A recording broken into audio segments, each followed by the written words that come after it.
I could pull a better podcast out of my head. Hey, kids, welcome to the Tempest Universe.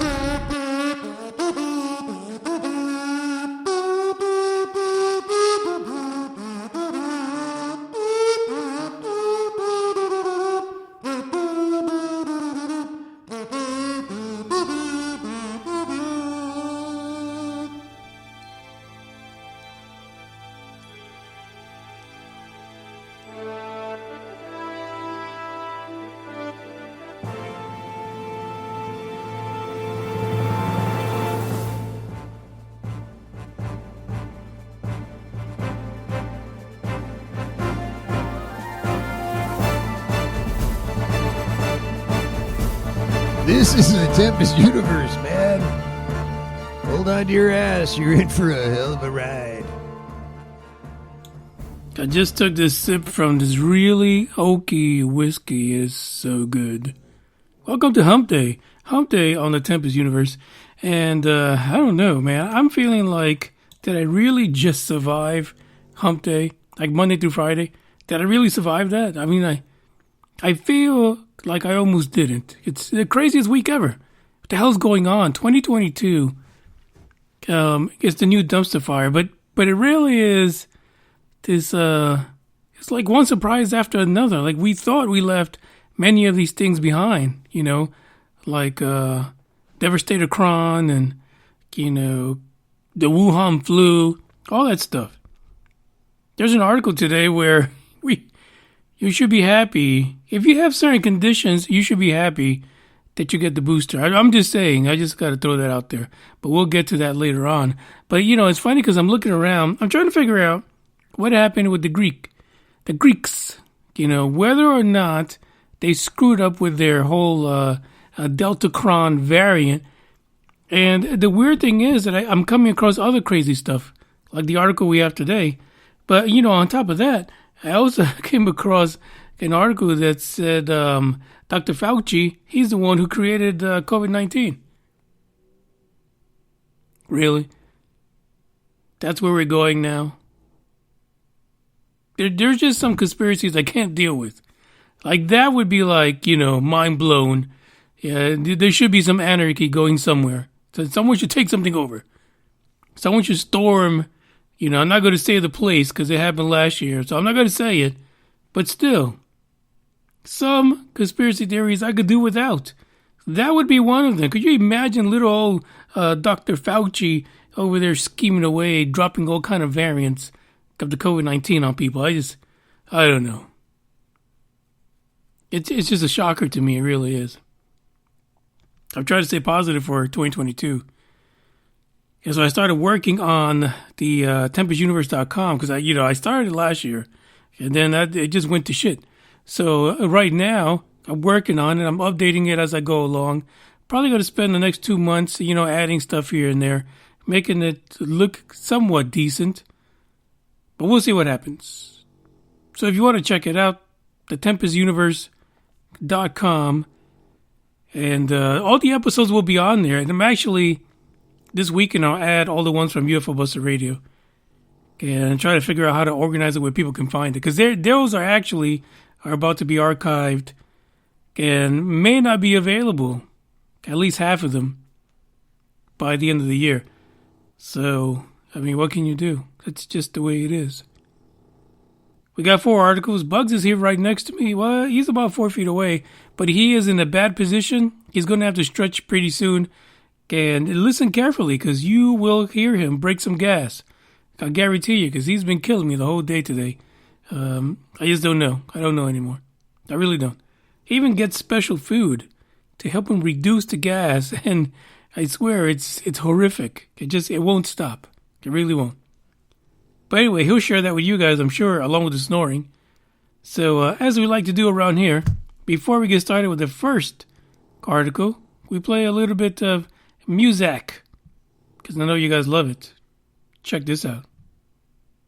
I look the other way.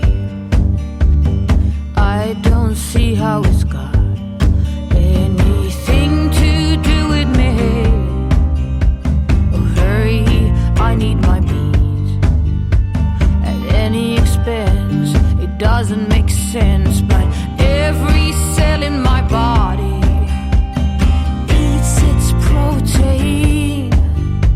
Oh, grass is only for cows and rabbits that don't know how to kill and conquer, to win and rule. Oh, it's what we learn at school.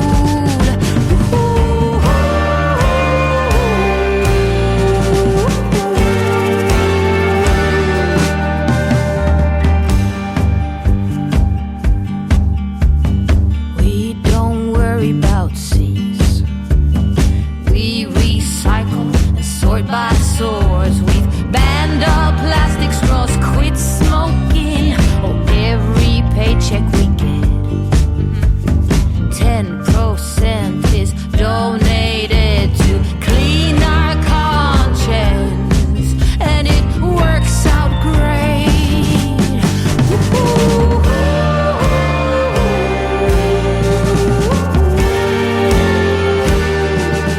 Why should we change?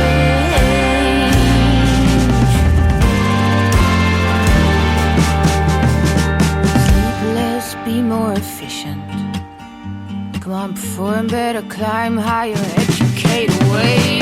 I am all my degrees, my masters. Hey, look at me, I am somebody.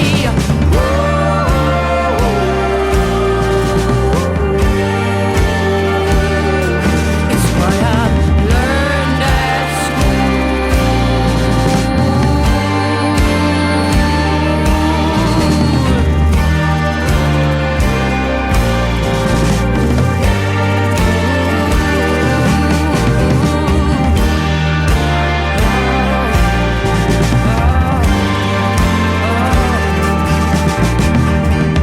carbon dioxide. My conclusion is that it's all a lie.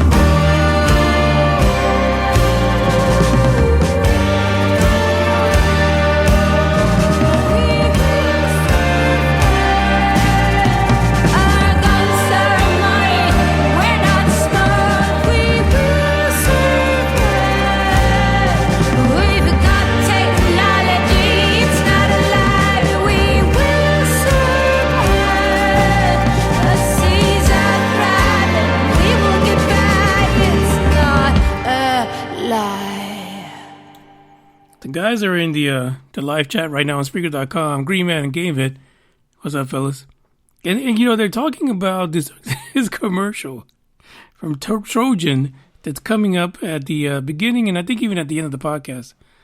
Like I said, I don't pick these, but I did get a questionnaire asking me if it was okay to play, commercials that were of an adult nature or gambling or alcohol. I mean, that's all we do on the podcast, right? So, but this one was for Trojan bearskin condoms. And for some reason, in my mind, all I could see was like one of them shotgun microphones with a big furry muff on it. And I'm thinking, that's got to be awkward.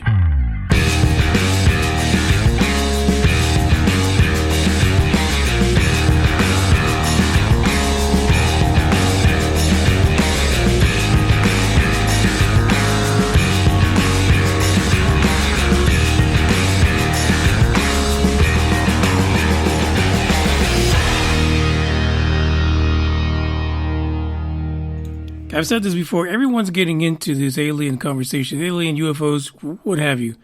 This particular article came from the publication Screen Rant. Screen Rant's about movies, but now they got like a tech section now, and, they got science articles. I said I wasn't going to drop F-bombs, and I usually drop at least 3 a day just to keep myself sane. But for fuck's sake, what the hell? Why? Like, why can't you stick to movies, Spider-Man, Avengers, One Flew Over the Cuckoo's Nest? Why don't we stay there? But this article from Screen Rant was not so bad, because we talk about this all the time on the Tempest Universe, and especially during the UFO Buster Radio days, and that it has to do with the long-distance communication when it comes to ET. They clearly state in here, folks, they don't have a a good understanding about this. Let's just think about this. Say you're in Chicago and you're throwing up some gang signs trying to reach somebody in India. They're not going to get it. They're not going to see it. It's just not going to happen. It really isn't. Now, it's not as restricted, right? Because you're throwing out visual signs. But when you're talking about transmitting a message to, let's say, 80 light years away, guess what? It's going to take them 80 plus years for them to get the damn message. So communication with aliens is not so easy. That's why people just say, hey, screw it, they're already here. We're just going to want a walkie-talkie, we're done. But that's not the way it works, especially if you're talking about a situation where somebody hears a radio message or a blip or a wow signal from, let's say 30,000 light years away, it's a done deal. The damn thing almost took about 30,000 plus years just to get here. So for you to assume that you're even going to be around to send the message back, you can just forget about it. It's not going to happen. That's what's happening. That is the conversation within this article by Screen Rant. They actually give a pretty good example because apparently the folks over at, who was it? It was actually some scientists that sent out a communication. They sent out a signal to a super Earth called GJ273b. GJ27, listen, this thing is anywhere between 12 and 19 light years away. Just 12 or 19. We're not talking about 30,000 or 1.2 billion light years away. Literally, in the terms of light years, it's a hop, skip away. But here's the deal. It would take about 20 years for that message that they sent back in 2017 to get there. So if anyone's there listening at this super Earth, or anyone just happens to catch it, it'll be a good 2037 before that even happens. Then you got to sit around because, you're an intrepid person. You got to sit around for another 20 years listening to see if you hear a response. That is the issue with communicating to these exoplanets as we know them, right? Because we're going to find a lot of them now. Now that we got James Webb out there, in the middle of nowhere, Lagrange 2, while it's not being, pelted by meteorites and all kind of debris, it is pretty much guaranteed that from its location and the technology built into James Webb, it will probably do a lot better at finding exoplanets than Hubble did. Okay, let's be honest. They're going to be so freaking far away. It's just the knowledge that they're there. It should make you happy, really. To expect to get a response from any of these, especially when they are in the hundreds of thousands of light years away, forget about it. It's fugazi. We ain't got that kind of time, trust me. And neither do you. At best I could see someone maybe hitting up a planet, exoplanet, about 50 light years away, and they could possibly be alive with a lot of machinery, or they'd have to train someone to sit around listening for an additional 50 years to get a response. I mean, that's just the way it is. And I think the article hits it right. It's not going to happen. It's not going to be that way. Now, the only other opportunity that we might have is if for some reason or somehow we find some kind of radiation or some kind of a wave that travels faster than light. At that point, we can shorten things and really do some damage. But aside from that, forget about it. It's just not going to happen. There's more information in the article for you if you're interested. And you should be.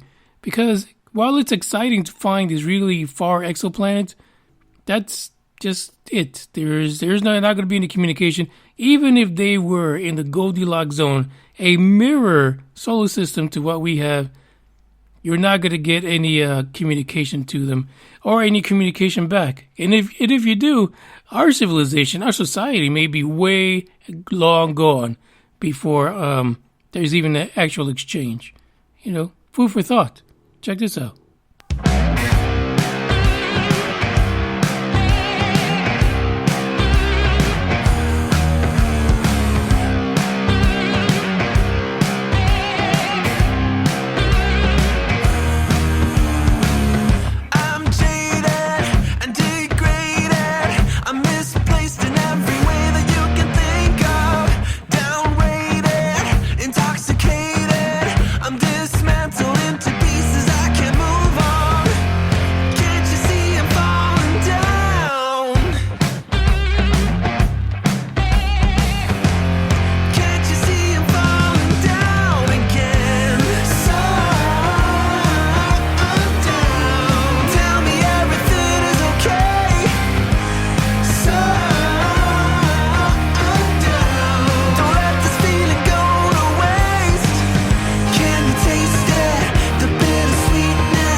money? Don't fucking scream at me. Where's you the dumb money? fuck you. Look at you with your fucking 48% body fat.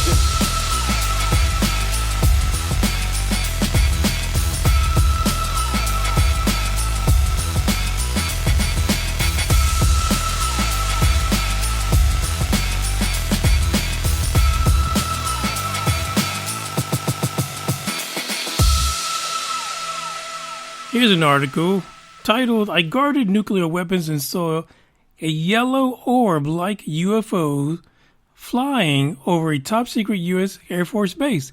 Now, when I heard this, automatically it took me back to that story from First Lieutenant Robert Jacobs from back in 1964 when, he said there was these UFOs. Of course, for him it was saucers, but they were circling around this dummy warhead while it was testing out in California. So that's why I thought, oh, okay. Jacobs is back at it again.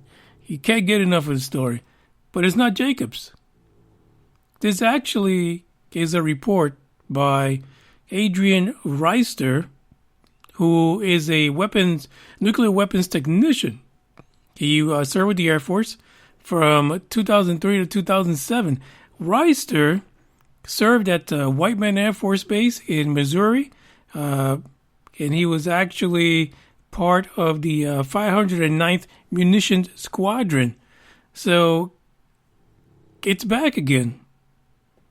And here's the whole thing about things coming full circle, right? Because we've had all these reports from folks back in the day in the 60s and things like that reporting that UFOs have this weird interest in nuclear missiles, and they turn them on and shut them off. They do all kind of things with them, and so a lot of times when you hear these stories from back in the day, you gotta poo-poo it off. You don't really take them too seriously because why are you waiting until you're 97 to come out and tell us about this? But Adrian is actually 37 years old. Adrian decided to go to the Sun Online. And I think the other publication is the Liberation Times, in order to tell his story. Now, let's not judge him yet. Let's not judge the Sun, because if you remember the Men in Black film, people usually go to these type of publications because that's what they're filled with. Now, Adrian probably does not get the New York Times at home, or the New York Post, or the Daily News, or the Times, Time Magazine. So he doesn't see that aliens are freaking everywhere now. UFOs are now UAPs, and it's okay. But he's got these stories of these two incidents that he experienced while he was enlisted. He like a lot of people, they have this concern, right, that they're going to lose their clearance if they report what they witnessed while they were enlisted. So I guess he's not worried about that shit anymore. It's all out the window, so he doesn't give two F's about it. Well, I guess I could say it. I got like 20 fucks in me an episode, so he doesn't give no fucks about it. There you go. Got one more left. He says his first encounter happened in autumn of 2005. He says he was guarding a nuclear weapon which was being transported across the base, right on the base. He says, this is my thing. So he was like hyper. He was watching. He was doing his guard duty as he was supposed to do. But while he was surveilling the area, a light orb shot above the treetops and hung there for quite a while. He says that when the team arrived with the weapon, the object shot straight up into the sky and disappeared. Unexplained. Now, this was back in, 2005, so I don't think there was this whole big to-do 17 years ago about, consumer drones at that time. So it would be pretty hard for anyone to consider that this was some kind of a drone, that someone was flying over the base. And even then, you would think that the folks transporting this nuclear weapon across the base would actually realize that something was flying around. It's very strange. I myself, like I've said before in the podcast, not a fan of orbs. It's really hard for me. I would say to conceptualize the idea that there's an alien being or presence in a light orb. It's complicated for me, but apparently they like nuclear weapons, so there you go. Well, what can you do about that? I think it's crazy, but we'll see. We'll see how this pans out, to be honest. Adrian said that he didn't report anything or say anything because he didn't want the ridicule, and also he didn't want to seem like it didn't seem like it was an actual threat. He says that the orb just seemed weird. It seemed completely out of place, completely unknown to him, not familiar, because working on the base, he was very familiar with bombers, all kinds of aircraft that come and go from the base itself. But he says this was just weird. It wasn't weird, but he didn't feel like something was going to go down. So, he just let it be. There was another occasion where he says that he witnessed another orb by the same color and the same shape, but he says it just hung there over the base before it just disappeared. It just is weird. Like, what's going on at this base in Missouri that a orb UFO would be consistently watching it? Like, it's there. And the thing is, why is it that only he is noticing it? And if anyone else sees the story that was on that base between 2003 and 2007, and that's the Whiteman Air Force Base in Missouri, did you see these orbs? Was this a common occurrence? And because folks did not want to be ridiculed or lose their secret clearance and all this kind of stuff, is it possible that they just haven't reported it, but there's folks out there who may or may not be in the military still that have actually seen these orbs flying around this base? Probably because of the nuclear weapons. I don't know. It's a story that, to me, just doesn't seem to have no end. This interest of UFOs and UAPs into nuclear weapons, because, listen, a lot of people will tell you, they're concerned that we have them. Well, shit, if they're concerned, do something. Stop flying around like bozos, like idiots. Do something. If these nuclear weapons are not something humanity should have, really, you're just going to sit around and grab your popcorn and watch what happens? This is the thing about that theory that I really hate. But anyway, Adrian shared his story, and he hopes, and he's glad, to be honest, he's glad that the conversation is going on in Congress right now, that information is being sent out to the public in one way or another, but that the topic itself, it's not so much lending over to ridicule, but it's become something more of a topic of interest and a mystery that needs to be solved by the government and all these other departments that are assigned the task of getting to the bottom of it. So there's more to the article if you want to read. Apparently, Adrian also came across a dark figure, not a man in black, but almost seemed like a man in black.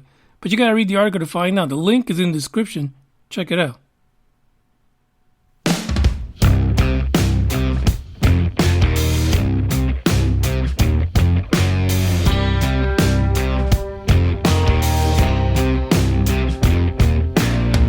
White snow, red sky, reach up for so high, blue eyes, fake cry, beware of the fox tonight.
is this asshole?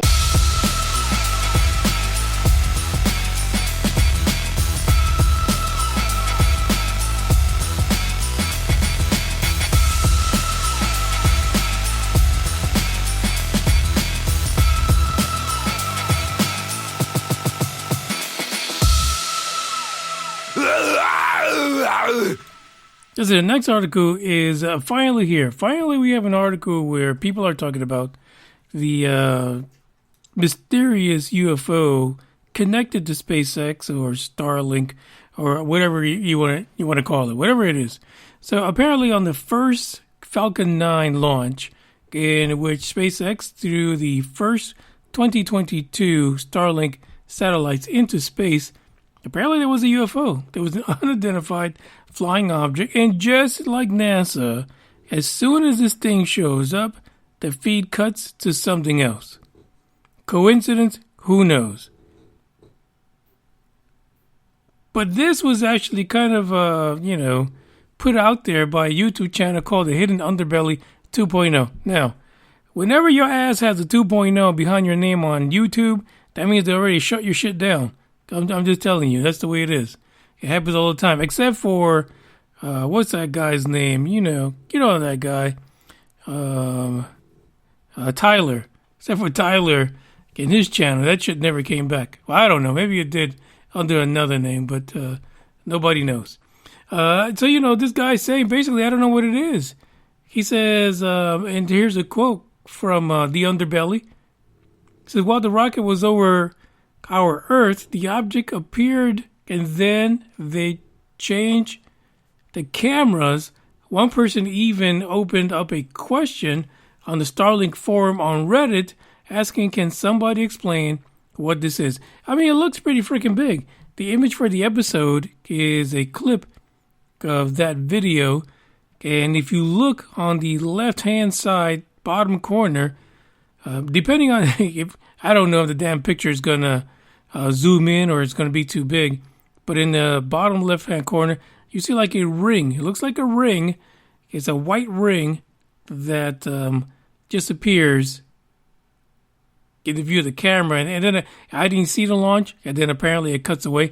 I'm sure you can go to SpaceX on YouTube, so you can see the launch yourself and see what's going down. Did they really just cut it? Because SpaceX, when they shoot up their rockets, they're constantly flipping from one camera to the next, one angle. They'll show you the damn engines burning. They'll show you shit unfurling. It's like they don't keep the shit stuck in one spot. They keep it moving for you. Thank goodness, because it'd be boring as hell to watch these launches. There is one person who posted that this more than likely is ice. Ice is being shaken off the rocket because apparently they were getting ready. They already had launched the Starlinks, and they were ready to, bring that Falcon 9 back to Earth to land. So I don't even know. I didn't see it. I see the image. It looks pretty peculiar. Is it strange that as soon as this object shows up, the image changes? Yeah, if it wasn't for the fact they do that shit every time. It's not something that just happened out of the blue. All the SpaceX videos, that's what they do. All the live video of launches are constantly moving the damn midgets. That was not PC of me in 2022. The image, they're constantly moving the image so that, I don't know, people just don't get bored. But they want to see different parts of the craft, make sure nothing's going crazy. So, this caused a bit of a stir, especially on YouTube, regarding what could this be. I'm going to put my vote on the person that says it's ice. It's cold as hell up in space. Oh, the other thing, too, is this is no different than Scott C. Waring, finding a beaver on Mars. I mean, really. So what? He likes beavers, and he spotting a beaver everywhere he looks. Same thing with folks that watch NASA and SpaceX launches. They're looking for their beaver, and somebody found their beaver in this particular video. Well, stick your beaver where the sun don't shine, because it doesn't matter. It really doesn't matter. Whether it's on Mars, the moon, Jupiter, your beaver does not matter unless you can grab that beaver and hold him in your hand. So your unidentified beaver means shit to me. And it really should mean dick to everybody else, to be honest. But anyway, if you're into it and you like this ice buildup or mysterious UFO rings coming off phallus rockets, guess what? The link is in the description. You can get a good glimpse at it. It may do something for you, I don't know. But a nice ring coming off of a phallus, I mean, I just don't know. You can't even write this stuff anymore. It just happens. It really just does. So, check this out.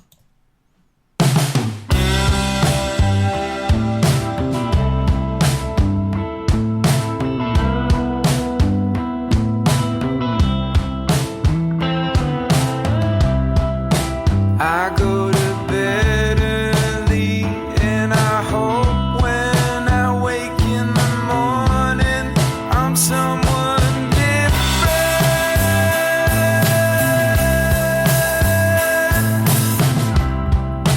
And I wake up and do the same things I did the day before. I'm losing.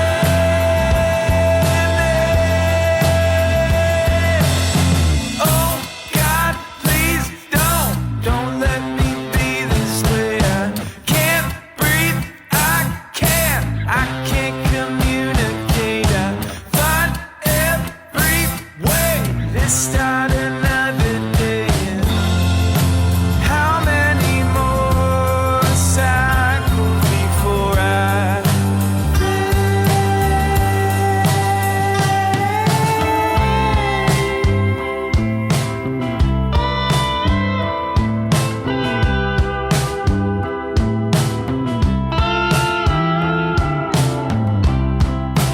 let me plot it out, let me steam away all the wrinkles in this fabric.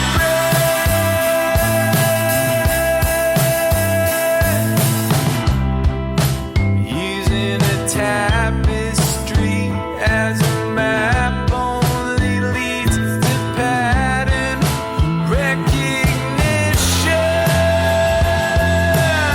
I need an intervention.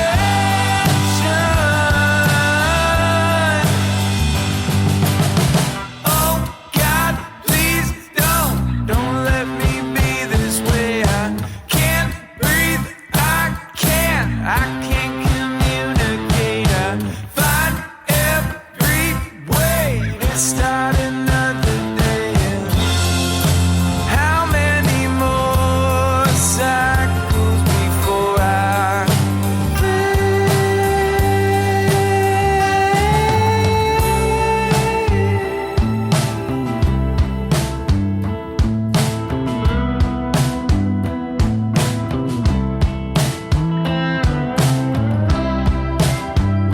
and still it goes and goes, and still it goes and goes, and still it goes.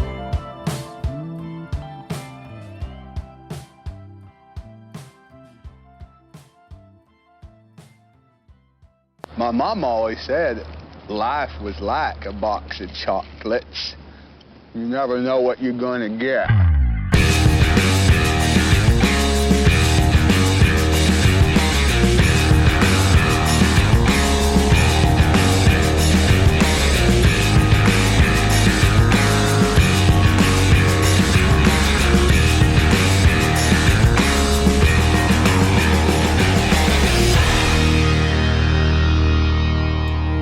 This next article, it kind of gives you this silver lining to the COVID clouds. Really, it is amazing. So this is out of New Zealand. This is where the article's from. So I haven't heard this locally. Now, I've known a lot of people that have been boosted, but I haven't heard this, right? COVID-19 Omicron outbreak, mRNA vaccine credited with removing warts getting weird booster side effect. Like literally, people are seeing their warts just disappear. And this, this is the thing. This is happening on the outside, on your skin. What's happening on the inside? What's disappearing on the inside? But let me tell you, there's people out there with some ugly ass warts. Like they've had these things for decades, and they're disappearing. They're getting boosted against Omicron, and probably Deltacron later on, and their warts are disappearing. Completely nuts. There's a woman out of Sydney, Australia, down under. I wonder if she knows Dave. She got herself boosted, and she had two warts disappeared that she'd had for 5 years. Like she literally used to dress them up. They had like ties, little hats. She had them for like 5 years, and these warts, after she got boosted, gone. That's crazy. Her name is Erin Riley. We probably shouldn't even give her name, but I'm sure there's a bunch of Erin Rileys on the little island of Australia. She says, listen, 2 weeks after receiving her boost, she had gone. She said, I have had 2 warts on my hands. And those are the worst, right? Like if you had a wart on your ass, you're okay. No one's going to see that, unless you like flaunting bikinis and stuff like that. You've got those Daisy Dukes where your wart hangs out the bottom half of the cheek of your ass. But if you have it on your hands, you have it on your face, those are the kind of warts you need to get boosted off. But she had them on her hands. People will see that. And she notices, I'm sure, putting on lotions and you go over these 2 rough, disgusting bumps. But she says, listen, she tried everything to get these damn warts the hell off her hands. And in 2 weeks after being boosted, the things were gone. Niet, gone. Now, she's not the only person that has said that. Another individual says, damn, I just checked. I just checked, and I had on my finger for at least 20 years a wart and not even a mark. It is gone. And people just kept on, like people read the story and they kept on going. Another person, 15 years with a wart on their toe. It shrank. I guess after a certain amount of years, you got to wait a little bit, because, the shit's there like an appendage. But another one. But it's not just warts that are disappearing. Apparently, psoriasis and eczema are disappearing thanks to the Wuhan boost. Listen, if you guys think that Dr. Fauci put together this disease, this COVID-19, that you should thank him right now, because your skin looks fantastic. Your skin looks brand new, like a baby's bottom that's wartless. There's people that spend a lot of money trying to get these warts off. Going to doctors and, dermatologists, freeze these things off. But all you gotta do is get boosted and your warts are gone. Now, it doesn't say anything about genital warts. Not really sure that that's going to be covered. But if you've got genital warts and you've been boosted recently, please let us know. Did your genital warts just disappear? But you're going to know if someone did it, right? Because there's usually someone that you work with in the office that's got a face full of warts. Or just maybe on the hands, on the knuckle, got a warted knuckle.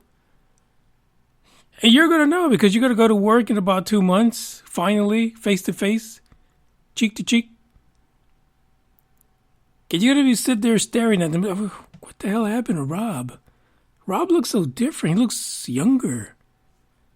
No, it's not that he's younger. It's because that freaking third eye of a warp is no longer on his face, thanks to Dr. Fauci and his booster. I'm just saying. It's a fantastic side effect. This is a good side effect. Eczema, psoriasis, warts, maybe genital warts, we don't know. We're going to wait on reports on that. Someone send me a message if that's the case. No pictures, please. It's a miracle of science that we're witnessing here. Like, I can't wait to go get, I don't have any warts. I'm going to be honest about that, but I can just imagine what other crazy side effects are going to happen by the time you have your 5th booster. Because, the second one is not going to be the end of it. You're going to need another one after that. Herpes will probably be gone by then. 3rd boost, your herpes is gone. 4th boost, gonorrhea. I don't know why I'm sticking to the STDs. I guess those are the folks that probably benefit the most. If genital warts are gone or, STDs, then that's a miracle booster. Thank you, Dr. Fauci. We love you. That's the end of the podcast for today. I thought I'd bring that in. It's like news you can't use, to be honest. But it is what it is. If this thing is actually at least having some kind of a positive impact on the warded of the world, then good. Here, as a matter of fact, it's not even just that. Here's a statement from someone who had a freaking mole above their eyebrow that was slowly developing into another human. And they said it's almost gone. It didn't start disappearing until after being boosted. I mean, come on. Could you imagine a wartless, moleless society? You know how many famous people out there that got warts all over their faces that could literally disappear and change their whole outlook? Their whole career would change. They'd probably become more, I don't know, accepted, more beautifulist. I don't know. But that's what we have to look forward to. I might have a mole or two. I might circle with a permanent marker and see what happens after I get boosted. So we'll see. That's the end of the podcast. I thank you guys for listening. As always, no midgets were hurt in the producing of the podcast. But if you're interested in any of the articles, the links are in the description. And until next week, all I can say to you is,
you down.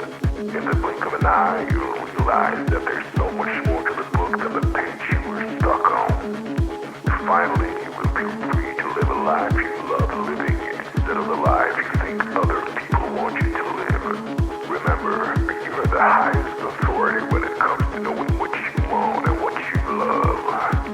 So stop trading yourself for the approval from others. Ladies and gentlemen, weirdos and geeks, please repeat after me. I don't give a...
This asshole. But on this canyon road just outside Las Vegas, Robert Bigelow's story takes a turn that some may find, to put it lightly, improbable. He told us this is where his grandparents had a close encounter with a UFO. It really sped up and came right into their face and filled up the entire windshield of the car. And it took off at a right angle and shot off into the distance. That story sparked his obsession and explains the alien looking out from the side of Bigelow Aerospace. It made for the kind of conversation you don't ordinarily have with an accomplished CEO. Do you believe in aliens? I'm absolutely convinced. That's all there is to it. Do you also believe that UFOs have come to Earth? There has been and is an existing presence, an ET presence. And I spent millions and millions. I probably spent more as an individual than anybody else in the United States has ever spent on this subject. Is it risky for you to say, in public that you believe in UFOs and aliens? I don't care. You don't worry that some people will say, did you hear that guy? He sounds like he's crazy. I don't care. Why not? It's not going to make a difference. It's not going to change reality of what I know. Do you imagine that in our space travels we will encounter other forms of intelligent life? You don't have to go anywhere. You can find it here? Yeah. Where exactly? It's just like right under people's noses. Oh my gosh. Wow. The FAA confirmed to us that for years it referred reports of UFOs and other unexplained phenomena to a company Bigelow owns. He told us he's had his own close encounters, but declined to go into detail. Robert Bigelow's quirky, and he knows it. But when you have as much money as he does, no one, not even NASA, seems to care.